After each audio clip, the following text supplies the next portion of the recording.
Começando já, gente boa.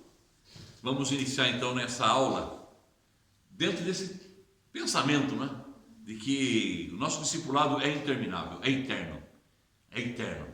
Conhecemos o Evangelho, conhecemos Jesus, e a partir dali, daquela experiência, recebemos uma proposta eterna de aprender com Ele eternamente. Não é à toa que Isaías, quando encontra o Senhor lá no capítulo 6 do profeta, ele fica estupefato, né? Ai de mim que vou perecendo, porque eu vi a glória do Senhor e os serafins lá dizendo santo, santo, santo, santo. E encontramos o Apocalipse santo, santo, santo, santo, e Deus fazendo, e Deus realizando, e Deus construindo, e o Pai trabalhando. Meu Pai trabalha até hoje, e eu também. E voltando a esse pensamento aí do rodapé, Fernão Pessoa: Deus quer, o homem sonha, a obra nasce. Eu vi essa primeira expressão do Fernando Pessoa na rua Dom João IV do Porto, quando há anos atrás, muitos anos atrás, alguns de vocês, não sei se não, o Guto não era, não, o Guto, quantos anos tem? Eu, 33. 33 aí? Olha, 6. 36. Você tinha 6 aninhos na época. Eu estava lá, você tinha 6 aninhos, eu estava lá, umas 6 horas da manhã, numa fila interminável do serviço estrangeiro, chovendo, frio. Eu falava: meu Deus, o que eu estou fazendo aqui nos documentos para tentar me legalizar no país? E eu falava: Senhor, ó Senhor, me ajuda. Parece que Deus estava ausente. E de repente eu olho numa lápide assim, num prédio ali na rua Dom João IV, eu olhei assim, e uma frase: Deus quer, o homem sonha, a obra nasce. Fernão Pessoa. E aquilo falou comigo. Eu falei: meu Deus, o Senhor quer, eu estou aqui porque o Senhor quer. É um projeto. E aí me renovou meu chamado, renovou minha missão para Portugal. Eu disse: Senhor, amém, se isso faz parte do processo, eis-me aqui. Se o Senhor me quer aqui, então, se Deus quer, eu vou sonhar que o Senhor tem um projeto para minha vida aqui em Portugal, e a obra vai nascer. E graças a Deus, passaram-se 30 anos, continuo acreditando nisso. Deus quer, o homem sonha, a obra nasce. Também a vida do discípulo é assim, amém? E sem mais delongas, não é? Porque hoje o tema é também relevante: como ler a Bíblia, amém? Os alunos trouxeram aí então material, nosso material tem sido abençoado, tem sido um roteiro bom para a nossa compreensão. Então hoje nós vamos estudar o quarto tema, o quarto tópico: como ler a Bíblia. Não conseguimos terminar na aula passada e vamos continuar então. Nosso texto base está aí, Efésios 1, 17. Amém? Começando então hoje da Emília. A Emília vai começar iniciando a leitura. Amém? Conforme formos lendo, se possível, voz um pouquinho mais forte, para que quem está nos assistindo também ouça a simpática voz dos alunos aqui da Renovo. Vamos lá. Como ler a Bíblia? Ler e orar, para que o Deus de nosso Senhor Jesus Cristo, o Pai da glória, vos conceda espírito de sabedoria e de revelação, no pleno conhecimento dele. Efésios 1:17. A natureza da Bíblia é divina e espiritual. Em Hebreus 4:12, lemos: porque a palavra de Deus é viva e eficaz, e mais cortante do que qualquer espada de 2 gumes, e penetra até o ponto de dividir alma e espírito, juntas e medulas, e é apta para discernir os pensamentos e os propósitos do coração.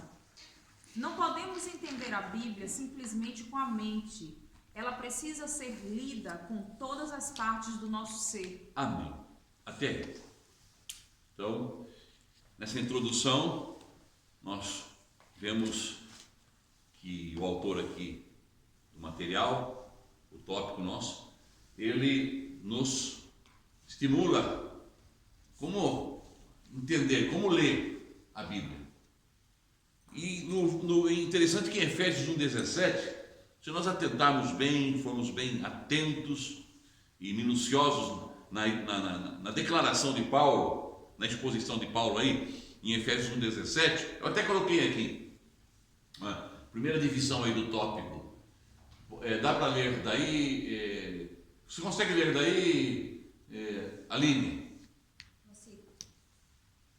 Leia para nós então. Síntese de como ler a Bíblia, Efésios 1,17. Síntese de como ler a Bíblia. Está em Efésios 1,17. Ou seja, Aline, esse versículo em si é uma síntese que nos ensina, que nos dá princípios de como ler a Bíblia. E quando fala ler a Bíblia, olha, eu leio, veja bem, eu leio a Bíblia, nós já estamos acostumados, já estamos já bem entendidos o que é a Bíblia. Eu leio a Bíblia, o livro. A Bíblia é o livro. Na Bíblia, eu descubro as Escrituras, das quais Deus fala comigo. Na Bíblia tem a escritura do homem. Toda a Bíblia foi escrita por mão humana, ok? Nessa Bíblia, nesses livros que nós temos aqui, os 66, 39 do Antigo, 27 do Novo, nós aprendemos que há uma amálgama de história, poesia, literatura, profecia, doutrinamento, escatologia, enfim, tudo escrito pelo punho humano. Entretanto, essa amálgama de letra, de livro, de exposições, de declarações, de registros, ela contém também a parte onde eu extraio aquilo que é para o meu crescimento espiritual. O que é de história, o que é tempo, espaço, o que é pontual, eu não posso voltar atrás. Cristo morreu uma só vez. Morreu uma só vez, historicamente falando, há 2000 anos atrás, lá no Monte Caveira. Morreu, historicamente, é uma vez só. Davi só teve um, Moisés só teve um. São entes históricos. O que tem de inspiração nisso? Nada. É informação. Mas o que tem de inspiração é o que Cristo deixou, o que Moisés deixou, o que Elias deixou, o que os eventos históricos deixaram como princípio inalterável. Isso eu interpreto como escritura de Deus. Por isso, quando Paulo fala a Timóteo, toda escritura divinamente inspirada, ele está se retratando, ele está fazendo alusão disso. Percebe? Isso é muito importante. Nós temos um culto, o culto tem um programa, no culto tem música, tem louvor, há avisos, há recomendações, são conceitos humanos para a gente poder se organizar. Tem uma política da comunidade de culto. Mas o que extraímos do culto? Aquilo que é inspirado, aquilo que Deus trabalhou no meu espírito, e isso é o que essencialmente eu tiro. E a mesma coisa quando eu tenho sabedoria para ler a Bíblia. Então, quando eu síntese de como ler a Bíblia, eu estou entendendo que eu estou fazendo um apanhado geral de tudo e vou extrair aquilo que é divino de Deus. É como um garimpeiro, é como um garimpo. Quem que já viu um garimpo? Quem que já... eu nunca fui a um garimpo. Eu já passei no garimpo, já estive, eu nunca vi fisicamente alguém fazer o garimpo, mas já assisti. Quando diz que para uma grama de ouro, segundo, parece que são ou 2 toneladas de material para se tirar um grama de ouro. Já pensou? 1 grama de ouro. Então, esse material todo é trabalhado, é analisado, é processado e nós extraímos o ouro. A Bíblia é assim. São letras, escritos, como nós falamos, escrito no período de 1500 anos, desde Gênesis ao Apocalipse, por mais ou menos 40 homens, que nesse período de 1500 anos, há um período chamado período interbíblico, que nós estudamos lá no seminário, interbíblico, que são chamados 400 anos de silêncio profético. Eu não gosto desse termo, mas se usa. Tem 400, com Deus não tem 400 anos, 40 anos, 4 minutos. Deus é Deus, ele está fora do tempo. O conceito temporário é nosso. Mas o que nós podemos extrair da Bíblia como livros é aquilo que vem, como Paulo diz, aquilo que é inspirado. Toda escritura divinamente inspirada é apta para discernir, para redarguir, para corrigir, para instruir, para que o homem de Deus seja habilitado em tudo e possa também habilitar outros. E nessa síntese de como ler a Bíblia, em Efésios 1,17, qual a primeira divisão aí que nós temos? Irmã Ana Oliveira, dá para ler aí? 1.1. Uma dádiva de Deus, as Escrituras, a Bíblia é um livro que contém a verdade divina. É isso que o autor está falando aqui, é uma dádiva de Deus. A natureza da Bíblia é divina e espiritual. É uma dádiva de Deus, as Escrituras. A Bíblia é um livro que contém a verdade divina. Eu gosto de ver Deus sintetizado em tudo. Eu não gosto de pegar, aliás, não é isso, estou falando da minha parte. Eu acho que na lei que Deus colocou no universo, toda a lei universal de Deus, ela contém isso. Você extrai aquilo que é essencial. O meu corpo é mortal. Um dia ele vai deteriorar. Existe um ente em mim que não morre. O resto é tudo o que Jesus disse: examinar as Escrituras e retém o que é bom. O resto é temporal. Então eu preciso descobrir na Bíblia aquilo que para mim é a natureza de Deus. É a natureza de Deus. Eu não preciso, por isso que eu não preciso, nós não precisamos hoje, quando Jesus fala sobre a questão da lei, por exemplo, nós não precisamos mais resgatar aspectos morais, legais, aspectos cultuais da lei, porque Jesus disse que isso entrou em caducidade. Agora é uma nova aliança. E eu tenho que estar isso, saber discernir isso. E há muitas pessoas não fazem isso. Pegam a Bíblia e fazem uma leitura global dela e divinizam tudo ao ponto até de marcar datas, dias santos, que não podem ser alterados. Quando nós, numa leitura inteligente, sábia da Bíblia, vamos descobrir que tudo isso é passageiro, é temporal. Foi para um tempo, foi para um povo, foi para uma obra, foi para um tempo de Deus. É muito importante isso.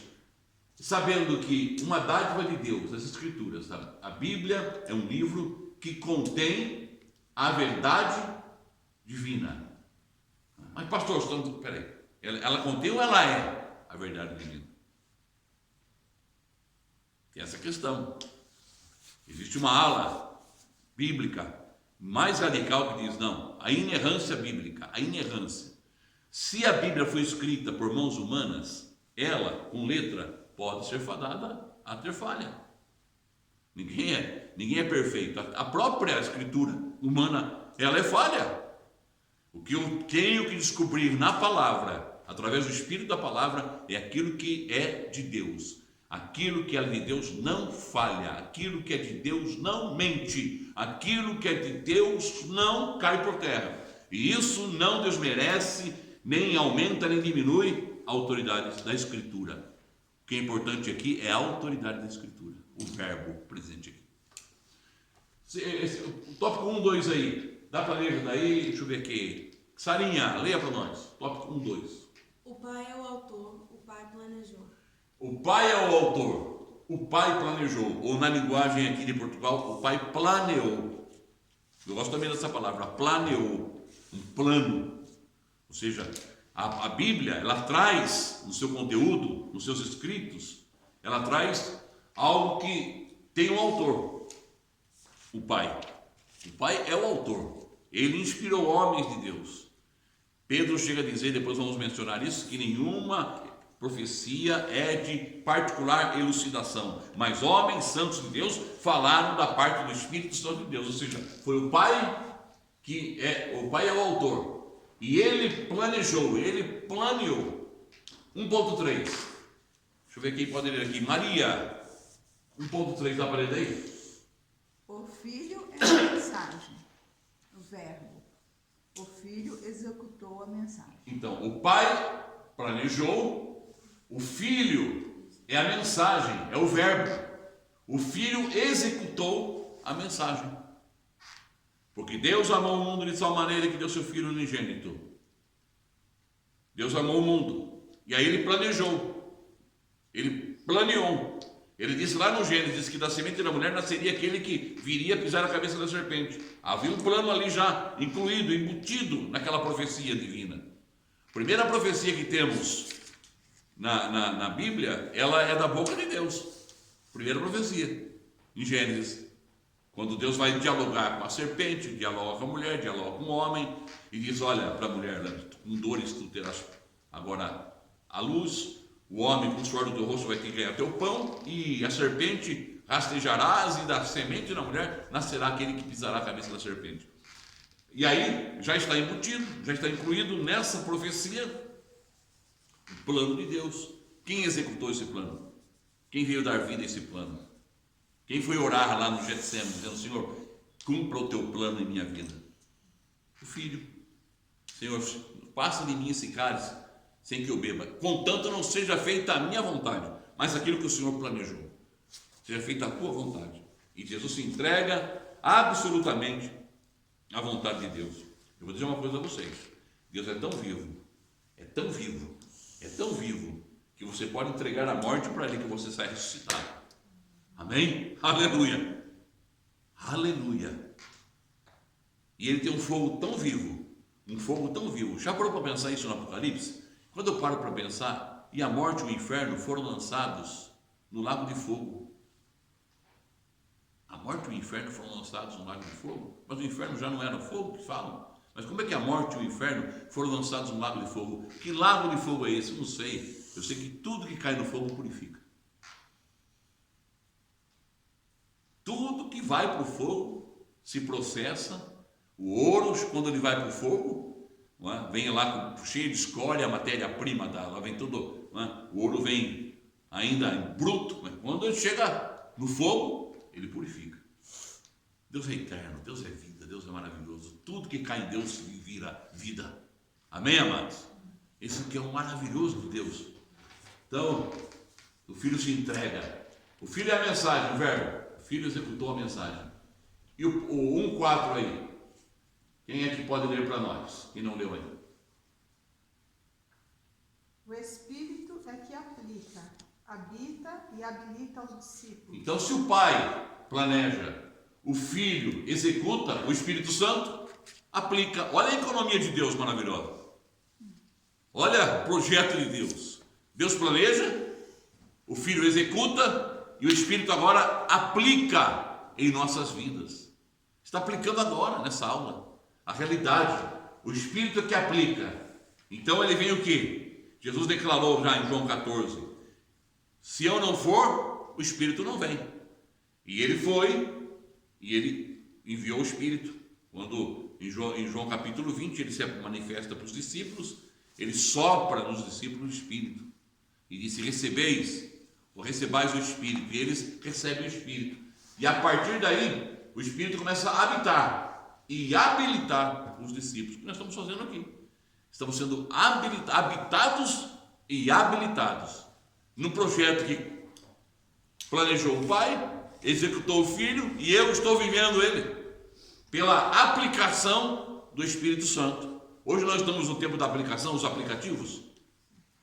O que são os aplicativos?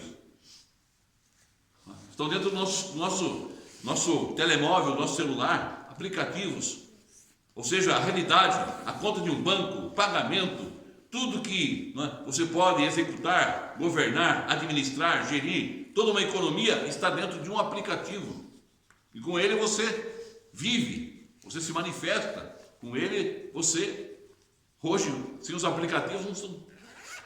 Estava vendo aqui na minha carta de condução, aliás, um testemunho maravilhoso, né? Saiu a carta de condução do pastor. O MT mandou uma mensagem. Está aprovado. Aleluia. Louvado é o nome do Senhor. E sabe, agora na carta brasileira, tem atrás aquele QR Code. É um aplicativo. Se eu ler ali, está a minha história ali. Aleluia. O Espírito Santo selou a nós com o aplicativo dele. E quando Deus olha, está lá, QR Code. Ei, aleluia. Eu planejei, meu filho executou. E os meus discípulos estão vivendo a minha palavra. Louvado é o nome do Senhor. Nós somos a palavra viva. É isso que Paulo quer dizer. Vocês são a palavra viva, a carta aberta. É isso que o Senhor quer dizer. Irmãos, carregaram uma Bíblia. Eu domingo estava desse jeito no culto. Eu falei, Senhor, que adianta só carregar a Bíblia? Às vezes a Bíblia se torna, sabe o quê? Na mão da gente? O quê? Um utensílio. Uma figura decorativa. Vai para o culto. Não é isso que ele faz? Bota debaixo do braço. Aí vira um mecanismo. Não é verdade, Sarinha? Não é assim que a gente vive. Não, temos que viver a palavra.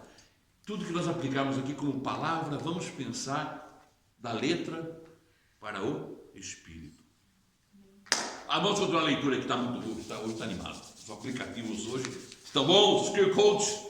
Quem tem o QR Code aí do Espírito, diga amém. Amém. Você também que está nos assistindo, uma aula bem assim, olha, como eu disse ontem no culto, sem edições, original, aqui ao vivo e a cores. Porque aí coloca o fundinho musical, já edita. Com Deus não precisa. Deus quer originalidade. Continuamos a leitura aí. Irmã Ana Oliveira. Não, eu estava a escrever num... Não podemos entender. Isso aí. Não podemos entender a Bíblia. Não podemos entender a Bíblia simplesmente com a mente. Ela precisa ser lida com todas as partes do nosso ser. Com entendimento. Então, Deus abriu o entendimento para compreenderem as Escrituras. Lucas 24, 45. Precisamos... Se vê, só um minutinho aqui, um parênteses. Viu como que a Ana leu ali? Então, abriu-lhes o entendimento para compreender o quê? As Escrituras. Veja como é o tratamento aqui do Lucas. Como Lucas já tem um entendimento de que são as Escrituras, aquelas que falavam dele, em Moisés, nos profetas, nos Salmos. Esse texto de Lucas 24, irmã Ana, faz alusão àqueles 8 discípulos que estavam voltando de Jerusalém, iam para o caminho de Emaús, estavam decepcionados, desanimados, perderam a esperança, o mestre tinha morrido, falou tanta coisa que era o bom, que ia fazer, que ia realizar, morreu. Mas aí Jesus se coloca no meio do caminho e abre o entendimento deles. Amém? Eu tenho um tema no meu blog, depois vocês vão lá no blog, chamado Banana sim, Banana não. É muito lindo esse texto que eu escrevi. E nesse texto Jesus pregou Jesus. Ok? Jesus foi o primeiro missionário que pregou ele mesmo. Assim como Deus foi o primeiro missionário que falou que Jesus viria, em Gênesis, Jesus foi o primeiro missionário que se colocou no caminho de Emaús e pregou Jesus para aqueles discípulos. Porque ele falou de tudo que havia na Escritura acerca dele. Ele pregou ele mesmo. Então leiam lá, Jesus pregou Jesus, vocês vão ver como é interessante. Continuemos a leitura, irmã Ana, aliás, uma leitura simpática, continuei em nome do Senhor. Precisamos usar o entendimento para compreender o texto bíblico, escrito em linguagem humana, e conhecer seu significado com sabedoria. Habite ricamente em vós a palavra de Cristo, instruí-vos e aconselhai-vos mutuamente em toda a sabedoria, louvando a Deus com salmos e hinos e cânticos espirituais, com gratidão em vosso coração. Colossenses 3:16. Amém. Ponto 2. Consegue ler aí, Camila? Linguagem humana, inspiração divina. Colossenses 3:16. Linguagem humana e inspiração divina. Seu pai, com certeza, professor, diretor de seminário lá no Brasil, metodista, cansou de dar aula sobre isso. Nós estamos falando. Como falei, teopneustos, aula passada, inspiração divina, sopro. Pneuma, sopro de Deus. Mas esse sopro de Deus, ele teve como matéria-prima linguagem humana. Deus continua trabalhando assim, como trabalhou no Gênesis. Fez o homem do pó da terra, soprou nele o fôlego de vida. No hebraico é o ruach, soprou. E o homem se tornou alma vivente. Assim continua Deus trabalhando. E a palavra, a escritura, é linguagem humana, inspiração divina, linguagem humana, inspiração divina. Hoje estamos aqui ministrando um discipulado, continua o Espírito e o princípio de Deus, a mesma coisa, linguagem humana, inspiração divina. Tivemos o culto ontem, linguagem humana e quanto inspiração divina, Deus trabalhando, Deus fazendo. Quando você está em sua casa, você tem saudade do culto, você ouve aquela palavra, aquela canção que você ouviu no domingo e toca no seu coração e você fala, mas como estava gostoso domingo, algo diferente. É a linguagem humana lembrando você que a inspiração é divina. Louvado é o nome do Senhor. O Senhor bate uma saudade da igreja, quer estar com os irmãos, quer participar. Quando você tem consciência, poxa, eu preciso ganhar almas, não basta só carregar a Bíblia, eu quero ser uma Bíblia ambulante, eu quero ser uma escritura ambulante. Linguagem humana, Deus trabalhando com inspiração divina. Amém?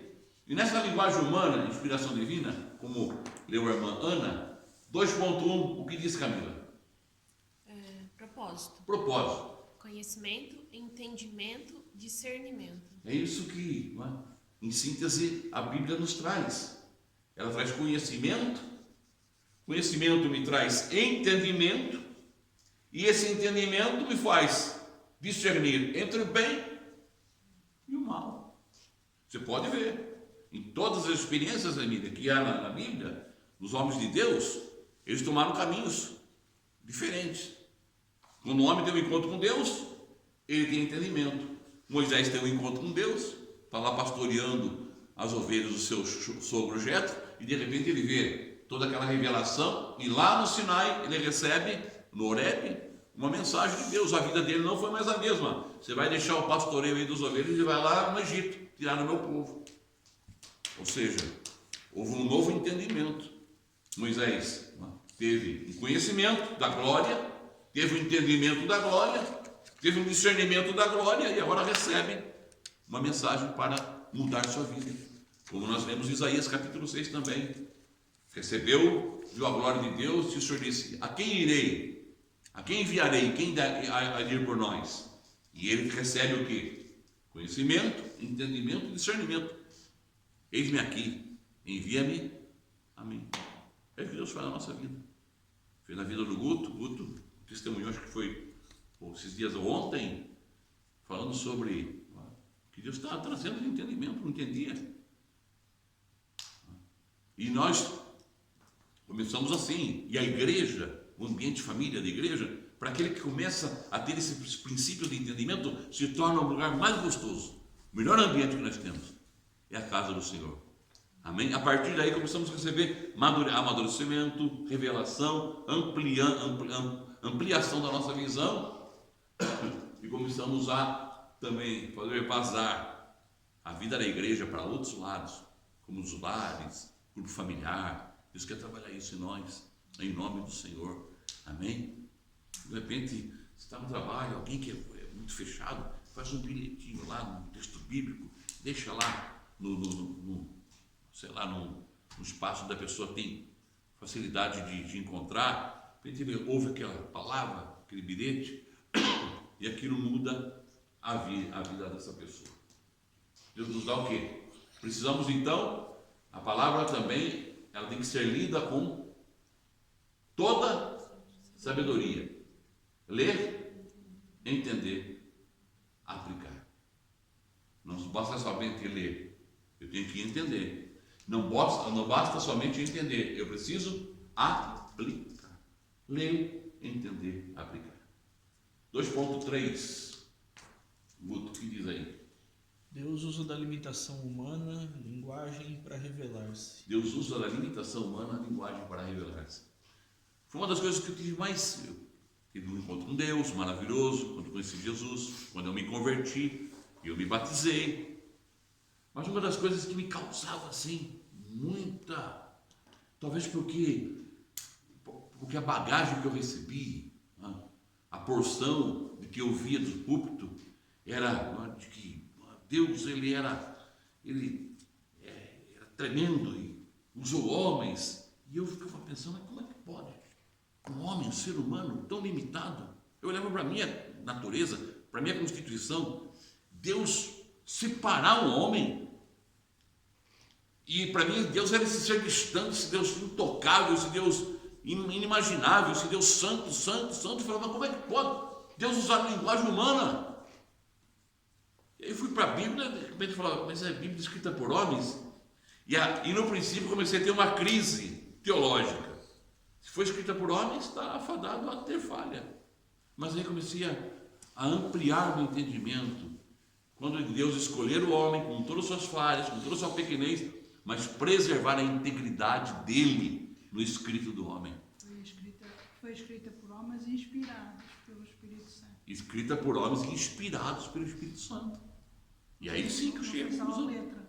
Hã? Não foi só a letra. Não foi só a letra. A letra faz parte, mas o importante que eu falei, como você garimpar, é extrair aquilo que foi inspirado pelo Espírito Santo. E aí cresceu. Aí Deus se tornou muito mais Deus ainda, em saber que Deus usa da nossa pequenez. Chamou pessoas que eram eloquentes, chamou doutores, chamou estadistas, mas chamou pescadores, analfabetos, e usou essas pessoas para ensinar a palavra. Aleluia! Então Deus, como leu aqui o Guto, Deus usa da limitação humana, linguagem, para revelar-se. Continuamos a leitura então. Onde parou aí? Onde que parou? Colossenses, devemos entender. Isso. Maria, leia, devemos entender, Maria. O que devemos entender, Maria? Lê para nós. Devemos entender com sabedoria as coisas divinas, revelada na palavra divina, mas não a sabedoria que temos por natureza, senão a que obtemos por meio da oração, para que Deus, do nosso Senhor Jesus Cristo, o Pai da glória, vos conceda espírito de sabedoria e de revelação, no pleno conhecimento dele. Sarinha. Efésios 1:17. Efésios 1:17. Já lemos, não é? Sara, continua a leitura. Com oração. Tomai também o capacete da salvação e a espada do Espírito, que é a palavra de Deus, com toda a oração e súplica, orando em todo o tempo no Espírito, e para isto vigiando com toda a perseverança e súplica por todos os santos. Efésios 6:17-18. Devemos usar o nosso espírito mediante a oração para receber as verdades contidas na palavra, para que, uma vez assimiladas, possam tornar-se suprimento de vida e base de nossa experiência espiritual. Amém. Temos aqui 2 blocos, então. Aqui o autor Paulo usa termos que são importantes para nós compreendermos as Escrituras. E temos discernimento entre o Antigo e o Novo Testamento. Isso é muito importante. É muito importante.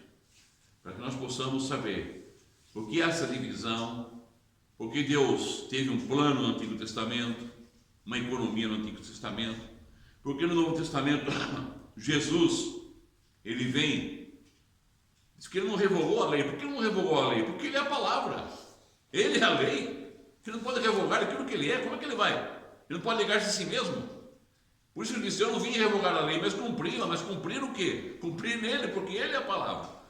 Entretanto, ele traz no Novo Testamento, na Nova Aliança, uma nova compreensão, um novo perfil de Deus, um novo caráter de Deus, uma nova faceta que não era conhecida de Deus.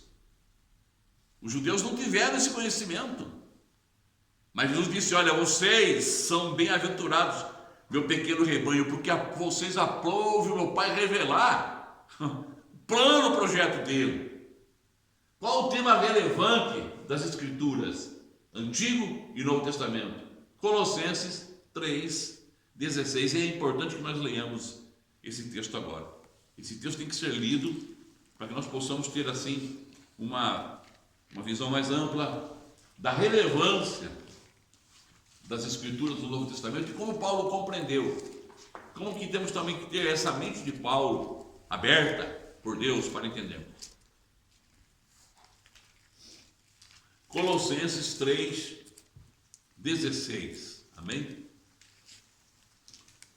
Ela está aí no estudo, mas é bom nós lermos aí na Escritura para podermos ter uma afinidade maior. Colossenses 3:16. Louvado ao nome do Senhor. Encontrou? Camila, leia aí para nós. Habite ricamente em vocês a palavra de Cristo. Ensinem e aconselhem-se uns aos outros com toda sabedoria. E cantem salmos, hinos e cânticos espirituais com gratidão a Deus em seu coração. Qual o tema relevante das Escrituras? A palavra de Cristo habitando em nós ricamente. Na nova aliança é a palavra de Cristo habitando em nós ricamente. Aleluia! Amém? Por isso Paulo, escrevendo à igreja aos Colossos e também transmitindo a nós essa mensagem, nos diz: habite entre vós ricamente a palavra de Cristo. Ela é o tema principal. Cristo é o tema principal. Cristo e sua mensagem. Que mensagem que é? O Evangelho. O Evangelho é a mensagem de Cristo. Quando ele chamou os discípulos, qual foi a ordem que ele deu para nós? Ele estude um compêndio filosófico, estudem os grandes filósofos gregos, Sócrates, Platão. Não, ele disse: ide por todo mundo, pregai o Evangelho a toda criatura. Tudo que eu vos tenho ensinado e vocês têm guardado, isso ensinai. Simples. A palavra dele. Habite ricamente a palavra de Cristo em vós. E esse habitar, ele tem que conter o quê? Habitar contendo riqueza, amor, transmitida aos discípulos. Por isso que Paulo diz assim: habite ricamente em vós a palavra de Cristo, instruindo-vos e aconselhai-vos mutuamente em toda a sabedoria. É o que nós estamos fazendo aqui. O que é discipulado? Discipulado é a palavra de Cristo habitando ricamente em mim, me levando a instruir outros, a outros a me instruírem, a aconselhar, aos outros me aconselharem, pastoreamento mútuo, crescimento juntos, com o fim de quê? De ganharmos outros, levarmos aos outros aquilo que eles não têm ainda, esse conhecimento que eu adquiri, essa riqueza que eu adquiri, essa salvação que eu adquiri, esse Cristo que eu adquiri, essa riqueza que eu adquiri, eu vou agora transmitir para os outros. Nós estamos fazendo aqui. Aleluia. Como escola de discipulado, a igreja tem que ser uma grande escola de discipulado. Quando a igreja se torna essa grande escola de discipulado, não apenas de entretenimento, não apenas um movimento, não apenas os cultos dominicais, não apenas as celebrações maravilhosas de louvor, proféticas, mas também sendo principalmente uma escola de discípulos onde a palavra habita ricamente, aí sim eu posso transmitir a palavra vivida e aplicada diariamente. Amém? Com vida, com alegria, com disposição, em o nome do Senhor. Glória ao nome do Senhor. Onde tem a leitura aí, ela está em que pé agora? Vamos ver. Além disso, não é? Além disso, agora Aline. Além disso, podemos tomar a palavra como alimento, alimentando com as palavras da fé e da boa doutrina que tem seguido. 1 Timóteo 4,6. Uma maneira prática de receber a palavra de Deus como vida e suprimento é orar, ler, ou seja, meditar e repetir cada palavra para que fiquem gravadas em nosso coração como vida e suprimento. E, enquanto isso, tomamos cada parte dela como nossa oração. Amém. Então, nessa questão de entender a Bíblia, conhecer e ler a Bíblia, ou como ler a Bíblia, que é o nosso tópico de hoje, é importante também sabermos que a Escritura, temos que ter uma definição e uma compreensão de que a Escritura ela tem que ser feita em oração. Em oração. Nós iniciamos lendo Efésios 1, 17. E no versículo 18 também Paulo fala: e também orem por mim, para que me seja dada a oportunidade de pregar em qualquer tempo a palavra. Por quê? Porque a palavra tem que ser regada com oração. Não é isso que está lá em Efésios 1,17? Alguém pode ler para nós? Está no início do estudo aí, lá no primeiro tópico da nossa página, não é? Está aí? Então, quem pode ler para nós aí? Para que o Deus de nosso Senhor Jesus Cristo, o Pai da glória, vos conceda espírito de sabedoria e de revelação no pleno conhecimento dele. Amém? Está vendo? Para que o Deus de nosso Pai e Senhor Jesus Cristo vos conceda, amém? Espírito de sabedoria e de revelação no pleno conhecimento dele. Paulo orava para que isso acontecesse. Então a Escritura, com oração, traz sabedoria. Quando nós oramos, quando nós pedimos, Senhor, abençoa a leitura da Tua Palavra, eu vou ler um texto, Senhor, eu vou meditar, abre o meu entendimento, o que Jesus estava querendo dizer, o que Paulo estava querendo dizer, o que João estava no coração dele, na sua aflição, ou naquilo que ele queria transmitir para os outros, e eu peço a sabedoria do Senhor, e ela vem, e ilumina, e abre a minha mente e o meu espírito, e eu começo a entender e compreender. Isso é muito importante. Escritura com oração traz sabedoria. Escritura com oração traz o quê?